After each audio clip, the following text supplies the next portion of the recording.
These state energy security plans. So I just wanted to, kind of launch into this, and I apologize, can't see you guys, but you're all familiar with this language. You're probably tired of seeing this slide, but and I think many of you have heard me say this, that it's a really difficult thing to quote unquote judge state energy security plans, right? The best plan is one that works for you and your state. However, Congress codified this this definition for however long that it's going to be, through October 31st, 2025. And you've all put a ton of work into updating your plans. So first of all, kudos to you. The plans are great. I think there's a lot of places where enhancements you've made to your plan can really assist with the work Joe was talking about. So I think you're all familiar with this language, and rather than quote unquote judging your plans, the whole next part of this presentation we're going to talk about is really how we went through the legal language and we said, what does it mean to fully address this, and what does it mean to not? And really tried to use that language, as you may have noticed from your letters that you received. So we can go on to the next slide, because I sort of like this logic behind the elements, behind the definition that our friends at the Pacific Northwest National Lab put together for us, because it really, as a visual person, it helps me see, that energy profile sets you up with all of the right information that to get your foot in the door. Why do they need you at the table? Because you have that information. You are the expert on how, infrastructure works in your state, where it's located, and what it does. And then those threats, hazards, and vulnerabilities, that's one that we can get together with our friends from FEMA and our friends from our local EMAs who have been cataloging those threats and hazards and vulnerabilities. Then for element 4, we add the consequence piece, right? And then we think about, either we quantify it like many of you have, or we qualify it, use a heat map, my personal favorite.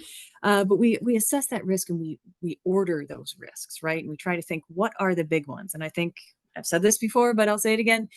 The reason why this is in the bipartisan infrastructure law is because there's just so much doggone money coming out of DOE right to you states for mitigation, to support the mitigation of these risks, which are growing. And then I would be remiss if I didn't say that all of these elements are informed by element 6, which is stakeholder engagement, regional and tribal coordination, and mutual aid, which is something that I think energy offices have been doing since we were created in the 1970s. So at this point, I'm going to bring on my colleague, Rebecca O'Neill from Pacific Northwest National Lab, to kind of take over the discussion and talk about how, after maybe a rocky beginning to this whole reviewing of the plans thing, we got together and said, how can we try to do a service for states? How can we approach this in a way that we think will hopefully provide them with something beneficial? So we can go on to the next slide, and Rebecca, I'm going to turn it over to you to talk about the approach that we landed on. Great, thank you, Megan. Hi, everyone. My name is Rebecca O'Neill. I'm at Pacific Northwest National Laboratory, and I'm the one that's here today because I helped design and oversee this process, and so I'm probably the best person to answer any questions that you have about it. We worked together with CESER back in August to try to design an approach that could be systematic, because we had understood that that was one of the concerns from the previous round, was that folks were getting different information and were getting confused about what was the baseline that they were all responding to. We wanted there to be transparency, and so that's a big reason why our rubric, which is effectively our review sheet, was designed the way it was to be really obvious to anybody why it would be asking the questions it asks. And in collaboration, of course, working with CESER and NASEO and other partners to make sure that we were really understanding the context in which all of this was occurring, and making sure that anything that we provided back to the states was genuinely useful and appropriate for the context that they were in. So in our side at the laboratory, we pulled together a review team. We ensured that everyone had a different background that was paired together so that we had complementary style reviews. So we may have pulled from folks with a deep Department of Defense experience and resilience, and combined it with someone with electricity infrastructure background. So We made sure that we conducted at least 2 complete reviews of the plans. I sincerely hope that when everybody received their letters, they felt as though their plans had been reviewed 100%. Reviewers followed consistent review guidance, and we'll talk a little bit about what that guidance was in a moment. And then the calibration period. What this is really important is to say is that it was really important to us to balance the part that I mentioned at the front about consistency, but also recognizing that every state plan is not going to be identical. It was going to follow the path that was most useful to the state, and that's a value. That's really important, actually, for you to have documents that are useful to you. So the calibration was a huge effort. So even though we are about to share the rubric, I want you to know that the rubric wasn't the end point. It's not one-to-one what you should see in your letters. What it was the starting point from which we could start to look across and make sure that we were treating every state with the same perspective as best as we could and acknowledge also those differences. And then the tailored recommendations. If you have a letter that was by my team, you might have even had a lot of page numbers in there where we were trying really hard to help you see these connections that we saw maybe with fresh eyes and a fresh read. So we definitely did our best to look at your specific circumstances. And we're also, of course, eager to hear how we can do that better in any future round. So the rubric, this is our term of art for a literal spreadsheet that is a list of questions. And you'll see really fast why we wrote the questions the way that we did, but it's very much what is required by the law. We felt that the law was ultimately the baseline that everyone was asked to be accountable to, and it had plain language in it. And so the rubric you'll see right away is organized around the 6 elements. And it is, basically breaking down what's a compound sentence into parts so that we can ask each question individually and evaluate it on that basis. We dry ran. We took it to task with some state plans that we had on hand before we even started to use it, because of course we were really prioritizing getting you feedback quickly. That was another strong goal from CESER, was to get you the letters before the end of the calendar year. So that was a lot of reviews required and calibrations required and multiple parts moving together, all to sum up to the letters that you saw last December. So because we were moving with speed, we really wanted to be diligent right at the top. Measure twice, cut once, right?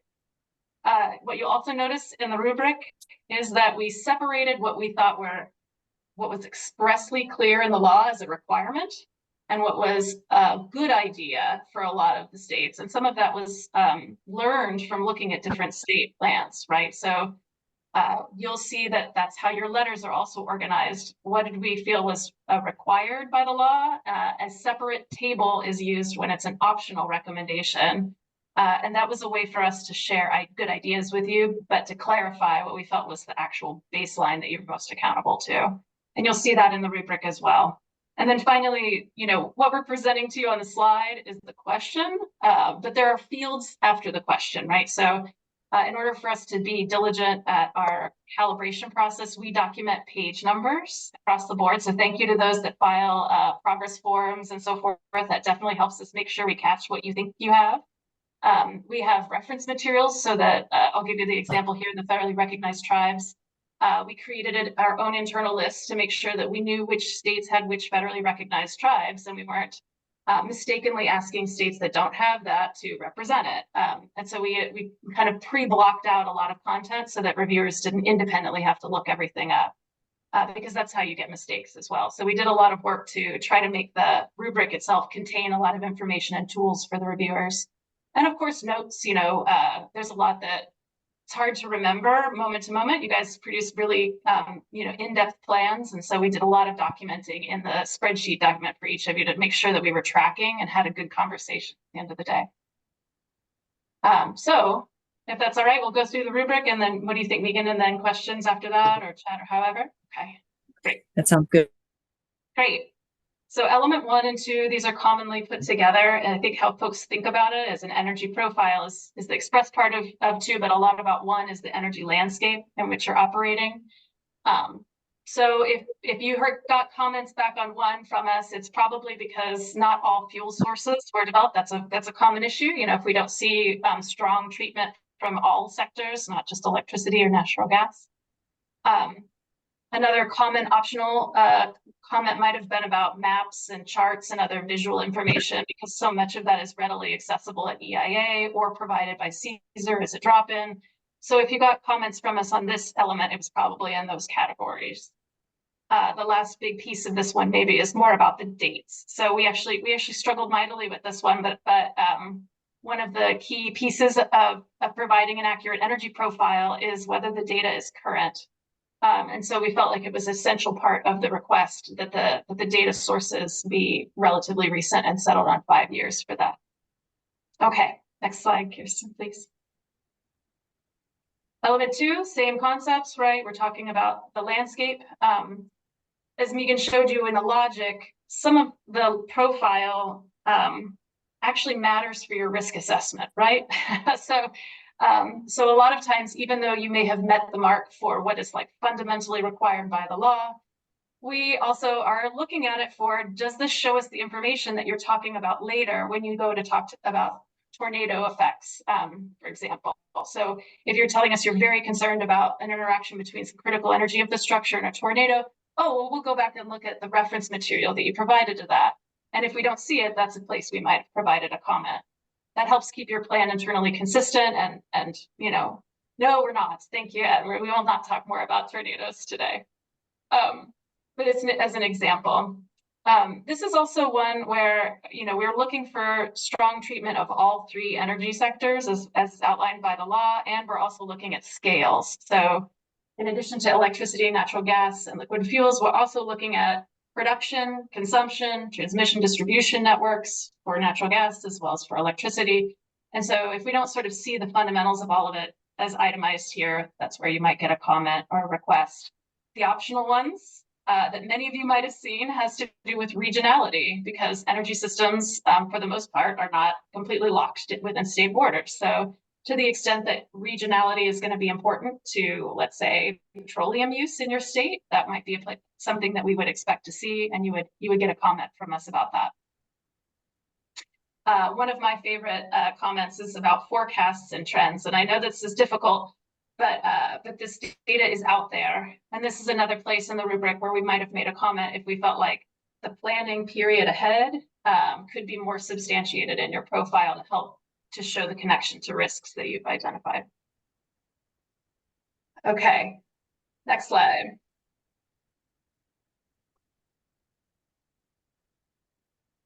And I should mention that there's a lot in these slides. It's hard to read every single one. Sarah has a copy of this rubric in PDF. We have to put the controlled unclassified information markings on it, but you know, if you want to take your time with it, we'd be happy to send that out by request. Thanks, Megan.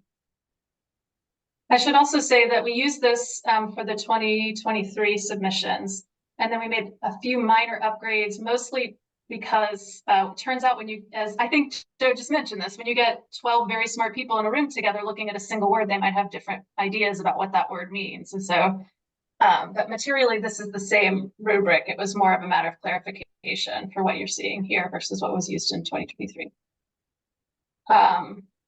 Okay, so again, you'll see the green questions are the S questions, just to make sure we're all orienting here.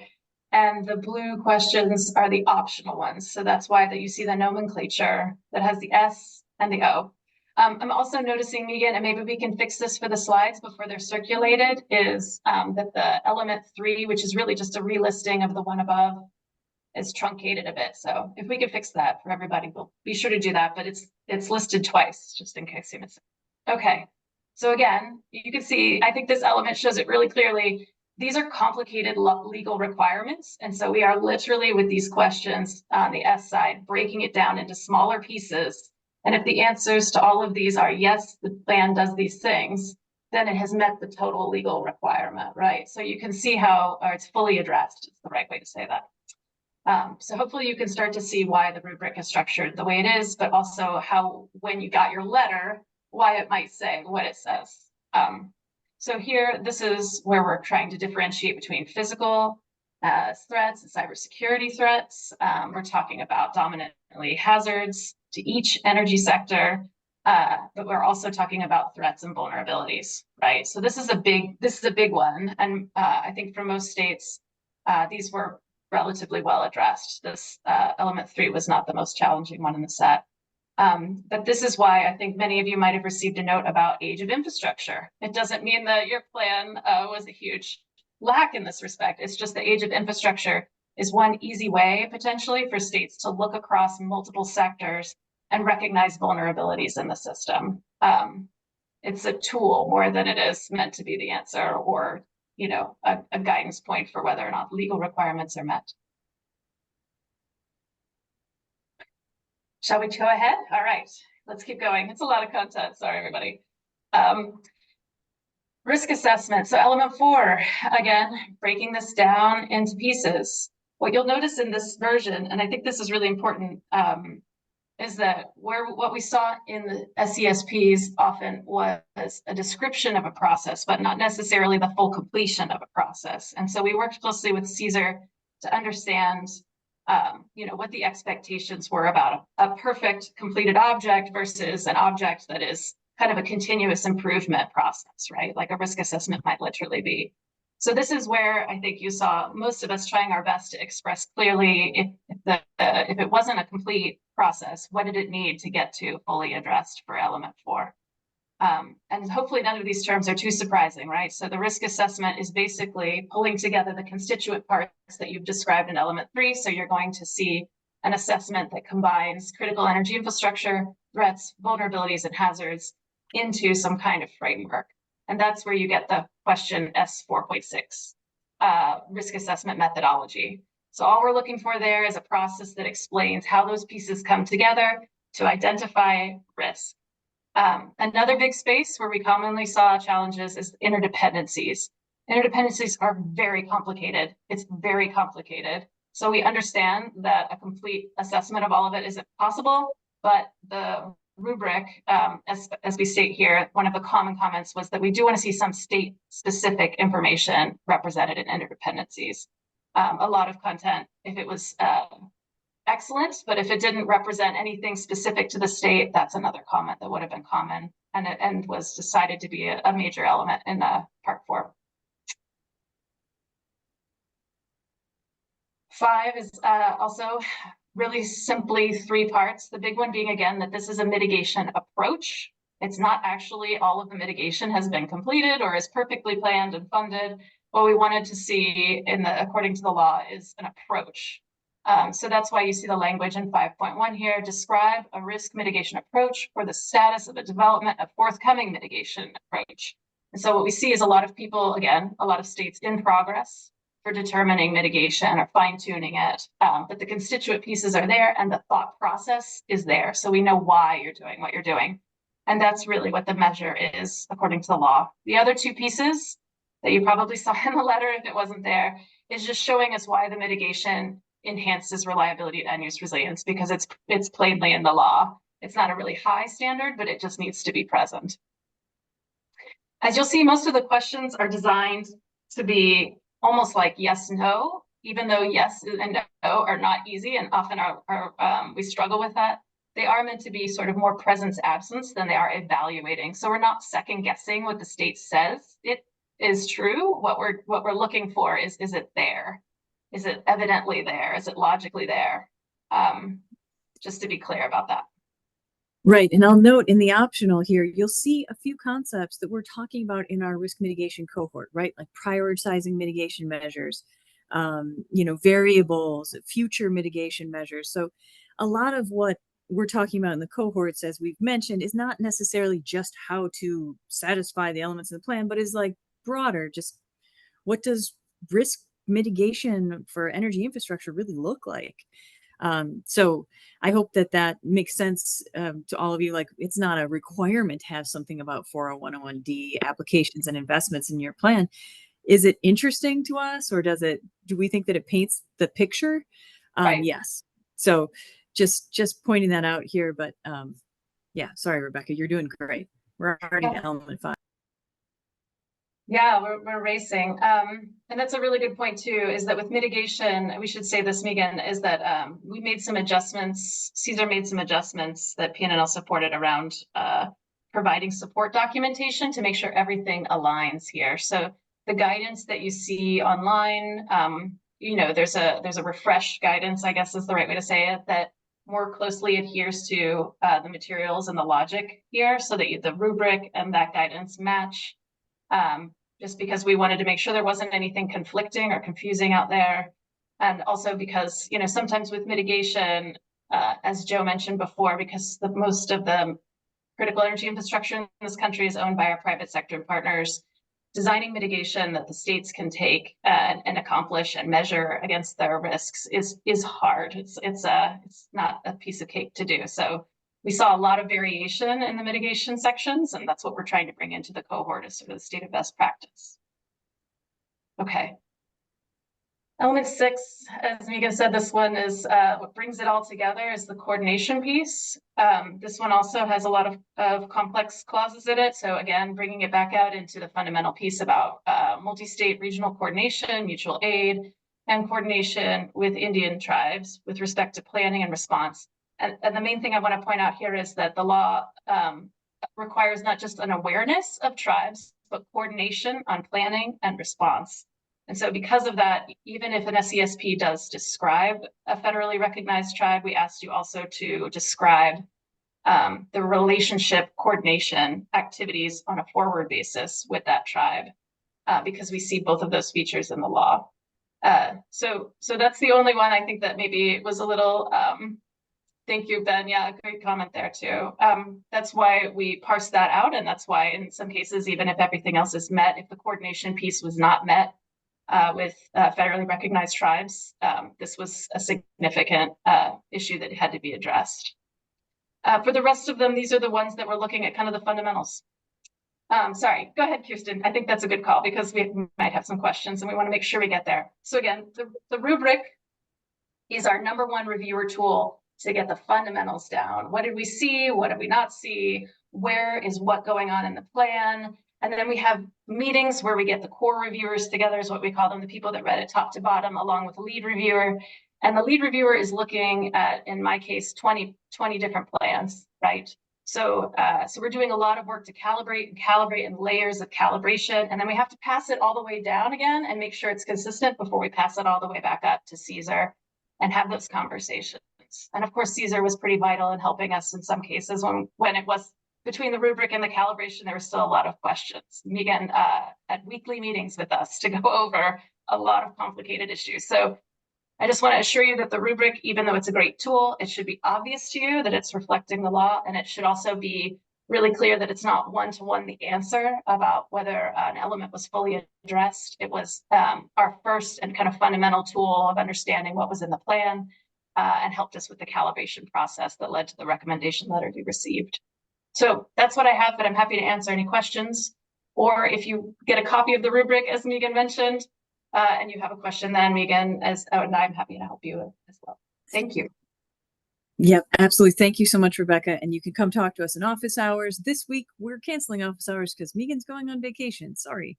But next week, we'll be back. And you guys know about these cohorts. We're going to launch a couple of other efforts mid-summer, tribal coordination, cyber physical security. So stay tuned on that. One more slide, Kirsten. Guys, please check out our SESP resources. My whole job is just trying to populate that page more. We've got this updated state energy security plan framework and guidance. I just realized they posted the Word doc of that. I thought maybe a PDF would have been the thing. We're going to fix that. And we did refresh the state energy profile guidance because I like trends. And I think that it's important to look over time. And many of your plans do look over time at how we've used and created energy.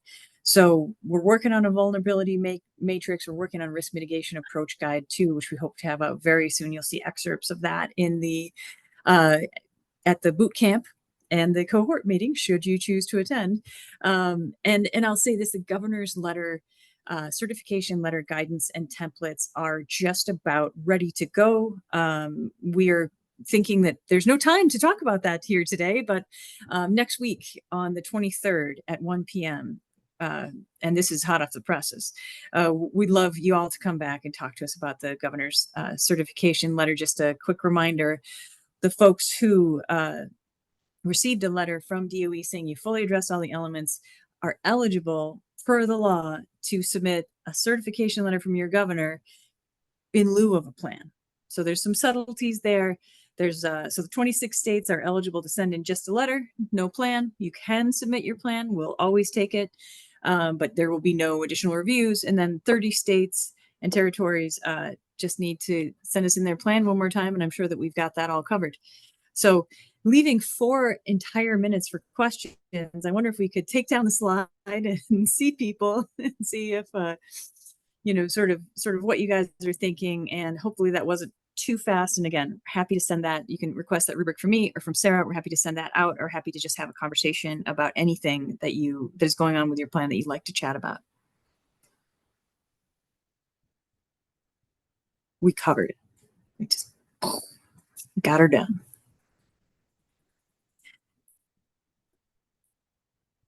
So curious to with the rubric.